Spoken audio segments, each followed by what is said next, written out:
Hola, buenas tardes a todos. Vamos a resolver el examen EBAU Física de Navarra del año 2023, convocatoria extraordinaria. Primer ejercicio dice, calcula la masa de un pequeño cuerpo celeste, supongamos esférico, sabiendo que posee un satélite que orbita en una órbita circular en torno a él con un radio de 500 kilómetros. Hay que pasarlo a metros, evidentemente, y un periodo de 20 días que hay que pasar a segundos. El cuerpo celeste tiene una densidad de 5.500 kilogramos metro cúbico. ¿A qué altura respecto a su superficie habría que elevar un objeto en ese cuerpo celeste para que su peso se reduzca un 10%? Bien, lo primero que hay que hacer es llegar a esta ecuación. Esta ecuación es fundamental en los satélites. Si lo aprendéis, vale, pero no merece la pena. Además, siempre se puntúa bastante más que se deduzcan las expresiones. ¿Cómo? Fuerza de atracción gravitatoria entre el cuerpo celeste y el satélite igual a la fuerza centrípeta. Y deducimos esta ecuación que sí conocéis todos. La velocidad es constante, puesto que el movimiento es circular, espacio partido tiempo, 2π repartido t. Y esto al cuadrado será igual que esto al cuadrado. Y tenemos esta expresión que ya digo que es bastante importante porque nos permite deducir o el periodo del satélite, o el radio de la órbita, o la masa del cuerpo central. En este caso me piden la masa, lo conozco todo, sustituyo, calculo y obtengo un valor de 2,48 por 10 elevado a 16 kilogramos. Como siempre digo, resultado razonable. Vamos a calcular el radio del planeta para poder utilizar luego lo de la gravedad, la ecuación de la gravedad. Densidad masa partido volumen, masa partido volumen, despejamos el radio. Como conozco la masa ya y conozco la densidad, puedo calcular el radio del planeta. 10.249 metros, 10 kilómetros, como veis, muy pequeñito. No es un planeta, es un cuerpo celeste. Cuerpo celeste. Bueno, y a partir de ahí puedo calcular la gravedad en la superficie. Gmr cuadrado, 0,0157. Como veis, el cuerpo es muy pequeño y por lo tanto la gravedad es muy pequeña. Y nos dicen que hasta qué altura nos tenemos que trasladar para que la gravedad sea un 90%. Pierda un 10% y por lo tanto sea un 90%. Pues multiplicamos por 0,9 y obtenemos este valor. La gravedad es igual a gmr cuadrado. ¿Para qué hago? Sustituyo el radio del planeta por la distancia desde el punto que queremos calcular hasta el centro del cuerpo celeste. Y de aquí calculamos r. Pero no a la altura. A la altura hay que quitarle a este valor el radio del planeta y nos da un valor de 582 metros. 2. Queremos describir el movimiento de la ola del mar. Bueno, mucho rollo. Para ello nos situamos en una boya que tomamos como origen a 60 metros de la orilla y vemos cómo se aleja. Observamos que la boya vibra. Cuando hay tanto rollo, yo os recomiendo que pongáis los datos. Bueno, lo recomiendo siempre. Pero hay veces que el enunciado es más pequeño y se localizan fácilmente. Frecuencia 0,5 Hz. Aquí lo tenemos. Y que las olas tardan 0,5 minutos en llegar a la orilla. Por lo tanto, podemos calcular la velocidad.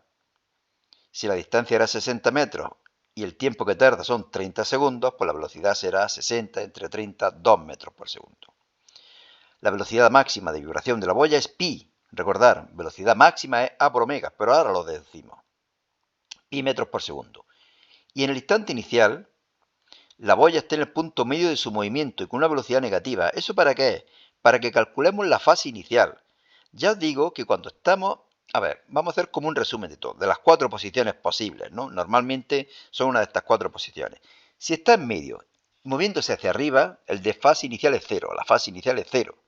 Si está arriba, pi medio. Si está abajo, pero moviéndose hacia abajo, como es el caso, la fase inicial es pi radianes. Ahora lo deducimos.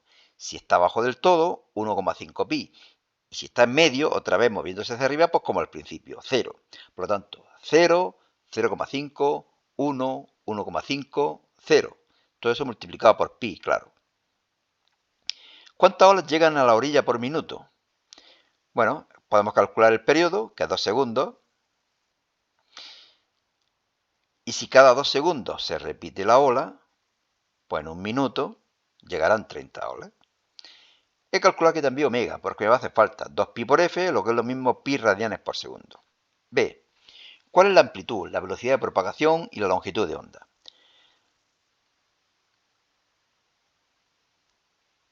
La amplitud. Bueno, conocemos esta ecuación. La elongación igual a seno de omega t menos kx más phi sub 0. Aquí pongo un menos porque supongo que la ola se mueven hacia la derecha. Podríamos poner más menos, ¿de acuerdo? Pero no creo que merezca la pena. Velocidad de vibración, derivada de la elongación con respecto al tiempo a omega coseno de bla bla bla bla bla. Como nos dan la velocidad máxima valdrá cuando todo esto valga 1. Es decir, velocidad máxima igual a A por omega.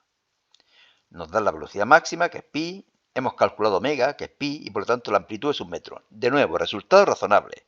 Olas de 1 metro de altura, bueno, parece razonable. Bueno, la ola tendría entre la parte superior y la parte inferior 2 metros, pero bueno, amplitud 1 metro. Velocidad de propagación, espacio partido tiempo. O si queréis, lambda partido t. Bueno, lambda no lo conocemos. Espacio partido tiempo, 60 entre 3 da 2 metros por segundo. Y la longitud de onda, velocidad por periodo, 2 por 2, 4 metros. Vamos a obtener la expresión matemática de la onda. K es igual a 2pi partido lambda, pi medio radianes. Y ahora lo que decía lo de la fase inicial. La elongación es 0, es igual a A seno de omega t menos kx más phi sub 0, pero era para la posición inicial y el tiempo inicial, por lo tanto 0 y 0. De aquí que deducimos que phi sub 0 vale o 0 o pi radianes. Sería el arcoseno de 0. ¿Cómo sabemos que es pi? Pues porque la velocidad es negativa, me lo han dicho. Es decir, la partícula se está moviendo hacia abajo. Y si sustituimos aquí, para que esto sea negativo, si vale 0 saldría positivo. Si vale pi sale negativo, que es lo que necesitamos. Ecuación, por lo tanto, igual a 1 seno de omega t menos kx más phi sub 0. El signo negativo indica que bla bla bla, que se mueve hacia la derecha. Bien, 3. Describir algún fenómeno de electrización, propiedades de la carga. Electrización, los pelos como lo veis, por ahí viene, propiedades de la carga, principio de conservación y principio de cuantización. Dejo unos segundos por si queréis parar el vídeo y sigo. ¡Ping! Dos partículas de igual carga, no sabemos cuánto vale, pero son iguales, separadas a una distancia de 6 metros. Si el campo eléctrico creado por ambas cargas a una distancia de 4 metros, aquí, es E igual a 2 V partido voltios por metro J, aquí lo importante es que lo primero es que es positivo. Por lo tanto, recordar que el campo eléctrico, para saber el sentido y la dirección, yo supongo que aquí hay una carga positiva. Supongo, no hay nada, pero supongo que hay una carga positiva. Estas cargas, si lo están empujando hacia arriba, si el campo eléctrico va hacia arriba, es porque estas dos cargas son positivas. ¿De acuerdo? Lo repito. Si estas dos cargas positivas empujarían hacia arriba una hipotética carga positiva, como nos dicen, puesto que es positivo. Si fueran negativas, la traerían hacia abajo. Como va hacia arriba el campo eléctrico, deducimos que estas dos cargas son positivas. Bien, hay que hallar el valor y el signo de las cargas. Signo positivo, valor. Para ello me dan el campo eléctrico aquí, que vale 2, módulo 2. Aquí lo dibujo de una forma más grande y más clara. Este sería el campo eléctrico creado por una carga, el otro sería exactamente igual, no hace falta, y la vamos a descomponer en dos, en la horizontal que se va a anular con la otra y en una vertical que se va a sumar con la otra. Por lo tanto, el campo eléctrico total, que vale 2, será igual a E sub 1 por el seno de alfa y por 2. Ahí lo tenemos. Campo eléctrico E sub 1 por el seno de alfa y por 2. El seno de alfa vale 4 quintos, lo que es lo mismo 0,8. ¿Por qué es 4 quintos? Este triángulo, esto vale 4 y esto por Pitágoras vale 5. Por lo tanto, el seno de este ángulo, que es lo mismo que el seno de este ángulo, será igual a cateto opuesto, 4 dividido hipotenusa, 5.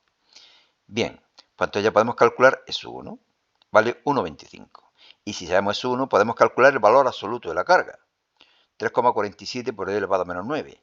Y si sabemos el valor absoluto y sabemos que es positiva, las dos cargas valdrán 3,47 por e elevado a menos 9 coulombios. Como veis, problema un poco complicadillo. Yo la verdad es que los exámenes de física de Navarra son de los más complicados que hay en España. Seguimos. Hallar el potencial. Bueno, estos apartados ya son más fáciles. Hallar el potencial en el punto B. Pitágoras, 9 más 64, 73, raíz de 73. Fácil, ¿no? Como las dos son iguales, 731. C. Hallar el trabajo realizado por el campo. Para calcular el trabajo tenemos en cuenta que el trabajo de la fuerza conservativa del campo es igual a menos incremento de energía potencial o lo que es lo mismo menos Q por delta V. Por lo tanto, tenemos que conocer el potencial final, pero también el potencial inicial, en el punto 0,4. Lo calculamos. Todo igual que antes, nada más que ahora la distancia es 5 metros y me da un valor de 12,41. Por lo tanto, trabajo del campo igual a menos Q por delta V. 5,18 por 10 elevado a menos 6. ¿Qué significa el valor positivo? Un signo positivo en el trabajo.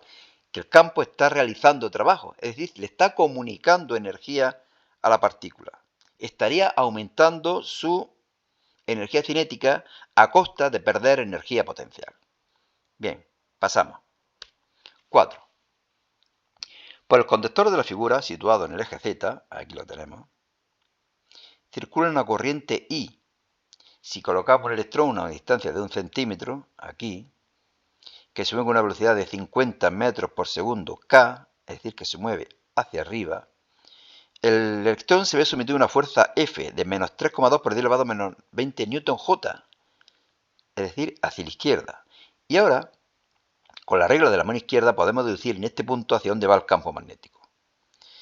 Tendríamos que la velocidad va hacia arriba, la fuerza hacia abajo y por lo tanto el campo magnético hacia adentro si fuera una carga positiva, pero como es negativa, hacia afuera.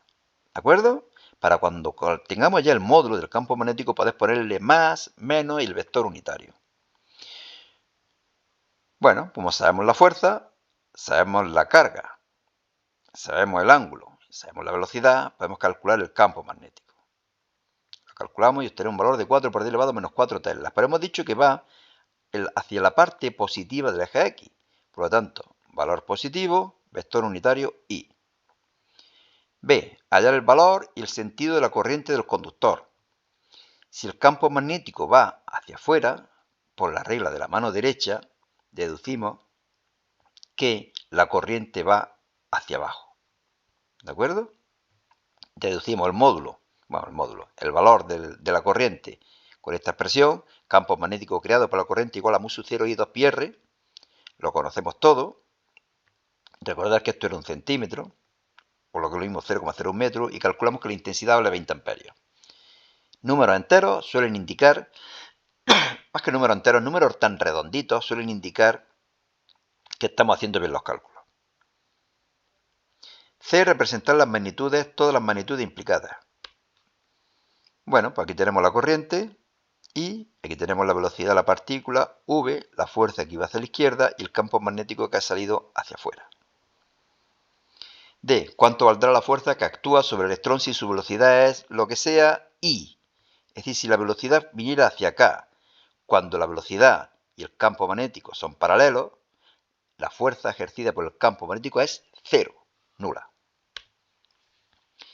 5. Cuando había hecho el primer examen, la primera vez, no sé por qué, me había saltado el apartado A. Pues eso es grave, ¿eh? Muy grave. Bueno, aquí... bueno. ¿Por qué me lo había saltado? Porque en principio dudé si hacerlo o no hacerlo porque decía para que se produzca la refracción total. Ángulo límite. Dibujo. El dibujo no lo he hecho porque viene dibujado luego. Creo que se refiere a la reflexión total. Pues aquí he contestado la reflexión total, cuando se produce, cómo se calcula el ángulo límite, etc. Y ahora veremos el apartado B en el cual está dibujado el ángulo límite. Así que, ¿para qué? Aquí tenemos, en el ángulo límite, el rayo se refleja totalmente. Para calcular el ángulo límite, el ángulo de refracción sería 90 grados, como hemos dicho anteriormente. Bien, queremos construir un prisma de vidrio de n igual a 1,6 que sumergido en aire no deja pasar nada de luz a través de la superficie AB, a través de esta superficie, si los rayos inciden como indica la figura. Viene por aquí y rebota. Calcular el máximo ángulo delta del prisma. Delta. Este ángulo, si esto es delta, esto también es delta. Y si esto es delta, esto es I. Es decir, este es el ángulo de incidencia para que se produzca la reflexión total. Y por lo tanto aquí lo que vamos a calcular es el ángulo límite. Lo calculamos, lo conozco todo, y este ángulo límite es 38,68. Evidentemente el complementario hasta 90 será el ángulo delta, que es 51,32. Seguimos. Como veis, ejercicio largo. Ahora el prisma, cuyo ángulo has calculado, o sea que es el mismo, esto era 51,32 creo, Está sumergido en un medio, es decir, ya no hay aire, en el cual la luz se propaga a una velocidad de 2,5. Podemos calcular inmediatamente el índice de refracción, C partido V, 1,2. Es decir, que aquí tenemos un medio cuyo índice de refracción es 1,2 y el prisma 1,6. Bien, hallar el ángulo con el cual la luz sale de la superficie AB. Este ángulo de aquí. Pues aplicamos de nuevo la segunda ley de Snell, solamente que el segundo medio ahora no es aire, sino que es ese medio que tiene un ángulo de refracción de 1,2. Lo hacemos todo igual y obtenemos un valor de 56,43. Este ángulo, 56,43. Nos dice que en esta segunda situación, calcular el ángulo mínimo con que debemos incidir sobre la superficie AC para que no pase nada de luz a través de la superficie. Es decir, aquí la luz no va a venir perpendicular a cara, sino con un cierto ángulo. Lo vemos aquí. Para que no pase a la superficie AB. Bien, como veis es un lío. Y por lo tanto lo que he hecho he hecho luego un dibujo bastante más grande y bastante más claro. Pero bueno, aquí viene el rayo, se refracta y aquí reflexión total. Lo que hacemos primero es calcular el ángulo límite de la reflexión de la cara AB. Es decir, igual que antes, solamente que ahora aquí el ángulo, el segundo medio, tiene un índice de refracción de 1,2. Lo calculamos y tenemos 48,6. Por lo tanto, este ángulo con el que llega el rayo con respecto a la normal, este de aquí, será de 48,6.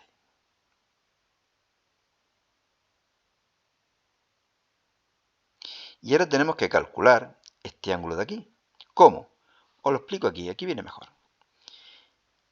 Los ángulos que he ido calculando son los siguientes. Este ángulo es de 51,32. Por lo tanto, este ángulo también es 51,32. El siguiente que he calculado es el ángulo límite, 48,6. Y por lo tanto, este complementario será 41,4. Y en este triángulo, aquí, este ángulo de aquí, no sé por qué se mueven los ángulos, los números, es 128,68. Este triángulo, si esto mide 51,32, hasta aquí medirá la diferencia hasta 180 grados, 128,68. ¿De acuerdo? Bueno, pues ahora en este triángulo tenemos este ángulo vale 128,68, este vale 41,4 y este valdrá, por lo tanto, 180 menos 9,92. Y ahora, si ya sabemos este ángulo, que es el ángulo de refracción, podremos calcular el ángulo de incidencia. Y lo hemos calculado con la segunda ley de Snell. Aquí lo tenemos.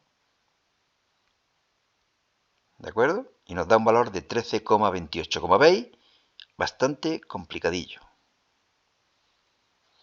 Aquí quizás se ve mejor, ¿no? Solamente que estos ángulos tendrían que estar más hacia la derecha. Este ángulo es este de aquí, este ángulo es este de aquí, este es este y este de aquí. Bueno, como veis, regular. La figura representa un objeto situado, bueno, una lupa, ¿no? Una lente. Es una lente convergente, puesto que la luz se viene hacia el eje óptico. Cada unidad representa 2 centímetros. Por lo tanto, aquí nos están diciendo que la distancia focal es 3 centímetros. ¿De acuerdo? A. En tu dibujo completa el trazado de rayos y dibuja la imagen. Indica de qué tipo de lente es y por qué. ¿Cuál es el valor de la distancia focal? Bueno, la distancia focal 3, lente convergente, y aquí tenemos el dibujo. A 3 centímetros está el foco, objeto y foco imagen, el objeto, trazado de rayos, lente convergente. Esta sería la imagen, situada a 12 centímetros y, como veis, bastante más grande. Utilizando el valor de la distancia focal y la posición del objeto, calcular numéricamente la posición y el aumento lateral. Bueno, esta ecuación la conocéis todos. De aquí despejamos S', lo conozco todo, 12 centímetros. Aumento lateral I' partido I, o lo que es lo mismo, S' partido S, menos 3. C, cambiamos la lente y ponemos una lente con el mismo valor de distancia focal, pero divergente, por lo tanto negativa. El objeto estaría aquí, todo igual, solamente que ahora es divergente y por lo tanto los rayos se separan entre sí. Siempre la imagen es menor, derecha y virtual. Y listo. 7. Leyes del desplazamiento radiactivo. Bueno, teoría pura y dura. Espero, porque si queréis pausar el vídeo y yo haré el problemilla. Esta es la segunda parte de la teoría. Y hacemos el problema. En el accidente de Fukushima se estima que se pudo escapar una cantidad de estroncio 90 con una actividad de 900 terabecquerelios. Tera es 10 elevado a 12. Si el periodo de semidesintegración es 30 años, ¿cuántos núcleos se emitieron? Bueno, sabéis que la actividad es igual a lambda por n. En vez de lambda podemos poner logaritmo neperiano de 2 partido periodo de semidesintegración. Y ya podemos calcular el número de núcleos radiactivos. Solamente que la actividad no hay que ponerlo en terabecquerelios, sino en becquerelios, multiplicando por 10 elevado a 12. Y el periodo de semidesintegración hay que ponerlo en segundos. Obtener un valor de 1,23 por 10 elevado a 24 núcleos. B. ¿Cuánto tiempo pasará hasta que se quede la décima parte de la cantidad de estroncio emitida? No hasta que se quede, hasta que quede la décima parte. Bueno, esta ecuación la conocéis, la ecuación de la ley de emisión radiactiva. La vamos transformando hasta que despejamos el tiempo y me da un valor de 99,66. Aquí lo único detalle es que n partido de n sub 0 es 0,1. Y doy el valor en años. C. ¿Cuál será la actividad del estroncio en ese momento? Pues también la décima parte. En vez de 900 terabecquerelios, 90 terabecquerelios. 8. Última. Teoría pura y dura. Así que espero unos segundos y voy pasando. Y aprovecho para deciros que en este blog, selectividadjosecuenca.blogspot.com, podéis encontrar en formato PDF todos los exámenes que estamos colgando en el canal. Es decir, que en un solo archivo tenéis todos los exámenes. Aquí fijaros que cada vídeo es de un examen. Por lo tanto, para estudiar yo creo que es bastante más cómodo meterse en el blog. Por ejemplo, fijaros que ya la siguiente tenemos la convocatoria ordinaria del 2022. Y así hasta el 2017 en la mayoría de las autonomías, en otras 2020, 2019. Quiero completarlas todas hasta el 2017. Bueno, pues nada más. Suerte y hasta otra.